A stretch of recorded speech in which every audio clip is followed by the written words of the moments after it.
Good afternoon, I'm Emily Chen.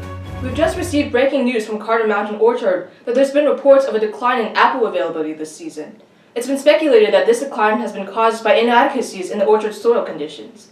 Let's go to Jamie Appleseed, our resident apple orchard expert, for more information on this story. Thanks, Emily. Apple orchard soil should be a sandy loam that is not too moist. Loam is a soil that is comprised mostly of sand and silt with a little bit of clay as well. This soil is perfect because it is permeable, allows water to drain, and can also hold enough water so that it will not dry out between irrigation sets.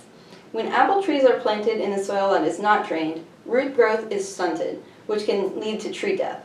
This means that the soil should be granular and porous to facilitate water movement. On the other hand, if the soil is parched, apple trees will also suffer, and the size and quality of the fruit could decline. Apples grow best in a pH of about 6.5. Virginia soils tend to be naturally acidic with pH around 4.5 to 5, so soil in this area is often limed in order to bring out certain nutrients and to make the soil more basic. Now let's hand it over to Lindsay, reporting live from Carter Mountain Orchard. Thanks, Jamie. We're here at Carter's Mountain Orchard today to look at the condition of the field. Our field technician, Stephanie, is going to be collecting a soil sample and performing some preliminary tests. What tests are you performing, Stephanie? Hi Lindsay, today I'm going to be performing first the dilutancy test, which is taking a little bit of soil sample in the palm of my hand, then adding some water to it and watching how the soil reacts with the water. If it first starts sinking really quick, then that means it's mostly silt and sand. If it doesn't sink as fast, then it's mostly clay. So what are some other tests we can use to determine the composition of the soil? Another field test would be rolling snakes. And if we could roll a couple of good snakes, then that means the soil have a large percentage of clay.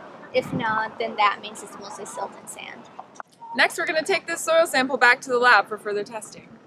So we're back in the lab with that soil sample we collected earlier, and our lab specialist Meredith is going to be performing a grain size analysis and Atterberg limits test on our sample. Just how do these tests work, Meredith? Thank you, Lindsay. So these tests work by looking at the soil characteristics. So the first test that we'll be doing is a sieve analysis. Each of these sieves has a different mesh size, so when we put the soil on top and shake it, then the soil grain sizes will be distributed throughout the sieves, and we can look at the grain size distribution.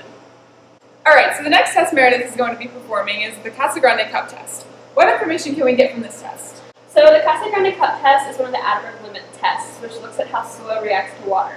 So this test specifically looks at the liquid limit of the soil, and it does this by counting how many blows it takes to close a gap 13 millimeters.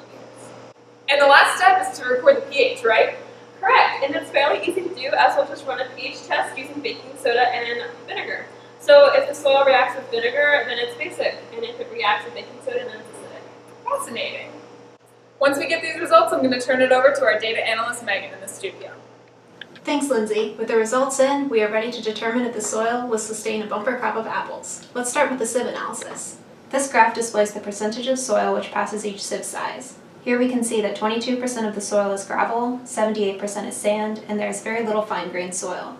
This branching diagram classifies the soil type based on its grain size distribution, so we can classify the soil as poorly graded sand with gravel. The high proportion of sand will help to allow adequate drainage.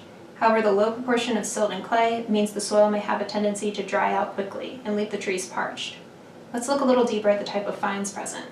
Here are the results from the Casa Grande test. Using this data, we found the liquid limit of 53%. The lab team reported a plastic limit of 37%. With this information, we can determine the types of fines present in the soil. With a plasticity index of 16 and liquid limit of 53%, we know that the fines present in the orchard soil are primarily high plasticity silt.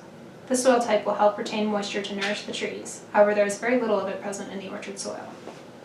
This soil type will help retain moisture for the trees. However, there is a very low proportion of it present in the soil.